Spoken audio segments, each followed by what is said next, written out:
eyali omukwasi wa goal ya tiimu y'eggwanga The Cranes eya 1978 eyatuuka ku final z'ekikopo ky'amawanga Africa n'ewangulwa Ghana goal 2 ku bwerere. Paul Sali ayambalidde gavumenti ya Uganda olw'okulaga ajjalira ebyemizannyo n'okusingira ddala tiimu y'eggwanga The Cranes. Paul Sali ategeezezza nti bo ku mulembe gwabwe gavumenti yali mbuyinza mu biseera ebyo nga yali ekulemberwa General Idi Amin Dada yali nsaale nnyo mu kuvujjulira ebyemizannyo n'okusingira ddala tiimu y'eggwanga The Cranes ekyabasobozesa okutuuka ku final y'ekikopo ky'amawanga ga Africa. Gavumenti ekola omulimu gwayo, ffe ogwaffe ebiseera twatuukirayo Idi Amin yakukola era saagala kuwulira na muntu amwogerako njoba ki yakukola yassaamu ssente era sirowooza nti kyalinga kifuba.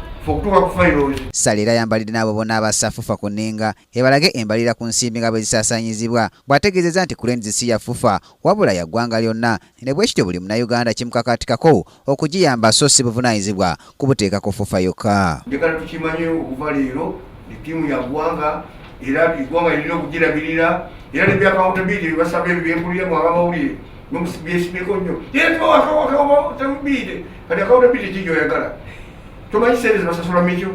Ekya Cranes okuyitawo mu kibinja ddimu yateereddwa n'amawanga okuli Ghana, Misiri ne Mali. Paul Sali ategeezezza nti Cranes erina omukisa okuyitawo sinakindi n'okusamba final singa abasambi bafuna okwekkiririzaamu.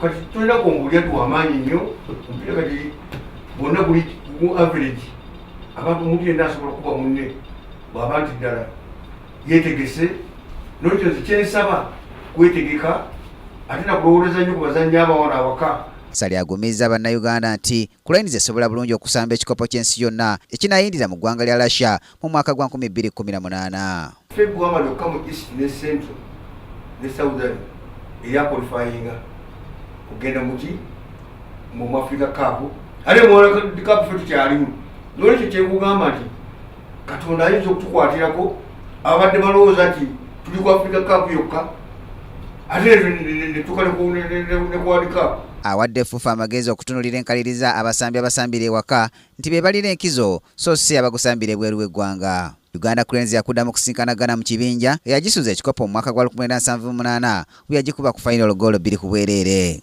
Cranes yakuggulawo ne Ghana ng'ennaku z'omwezi 17 mwezi gwa January nga gw'empira gwayo gunasookera ddala mu mpaka z'ekikopo kya Africa ezigenda okuyindira e Gabon ku ntandikwa y'omwaka ogujja.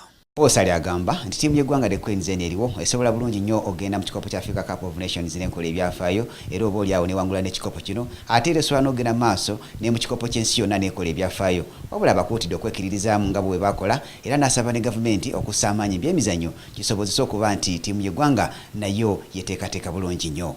Brian Katende muna byamizannyo, Kingdom TV amalindirire. This is Kingdom TV.